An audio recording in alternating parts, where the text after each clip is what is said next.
এটা সেই সময়কার গল্প যখন গলা দিয়ে ভাত নামাটাও অনেক বেশি কষ্টকর হয়ে গিয়েছিল।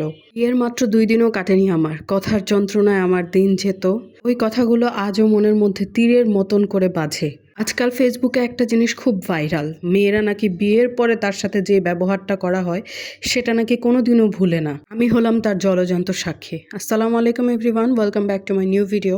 কেমন আছেন আপনারা সবাই? আশা করছি আল্লাহর রহমতে অনেক অনেক ভালো আছেন। একটা মেয়ে যতটাই এডুকেটেড হোক না কেন, তার বাবার আর ভাইদের টাকা পয়সার পাহাড় থাকতে হয়, তা না হলে ইনলসদের কাছ থেকে সে সম্মানটুকুও পায় না, যেটা সে প্রাপ্য, যেটা সে যোগ্য।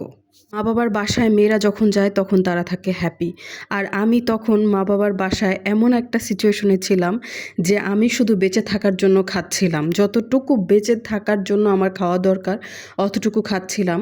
একটা নতুন জবও করছিলাম, সারা রাত বসে বসে জব করে কাটিয়ে দিতাম। আসলে আমার পরিবারের কারোরই মনে তখন শান্তি ছিল না, জানি না কার মনে কতটুকু অশান্তি ছিল, কিন্তু আমি আর আমার হাজব্যান্ড তখন খুবই বাজে একটা সিচুয়েশনের মধ্যে দিয়ে যাচ্ছিলাম। দুনিয়াতে বাবা মা যদি অন্যায় করে তাহলে তাদের বিরুদ্ধে কি কোনো ল আছে?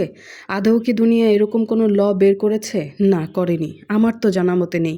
কিন্তু আল্লাহর কাঠগড়ায় কিন্তু সবাইকেই দাঁড়াতে হবে, এবার সে হোক মা বাবা কিংবা ছেলে মেয়ে, সবাইকেই বিচারের সম্মুখীন হতে হবে। যাই হোক, মন মানসিকতা যেমন খারাপ ছিল তেমন হচ্ছে শরীরটাও অনেক খারাপ ছিল।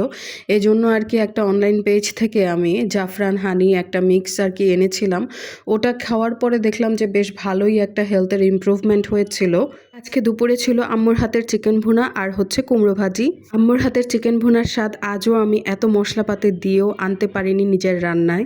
মাঝে মধ্যে খুব আফসোস হয়, আবার মাঝে মধ্যে ভাবি থাক মায়ের হাতের রান্না, ওই স্পেশাল ব্যাপারটা মায়ের হাতেই না হয়ে রয়ে যাক। সন্ধ্যা থেকে যেহেতু জব টাইম শুরু হয়ে গিয়েছিল, এই জন্য হালকা পাতলা কিছু নাস্তাও করে নিচ্ছিলাম। তারপরে হচ্ছে আমি জবে বসে যাব।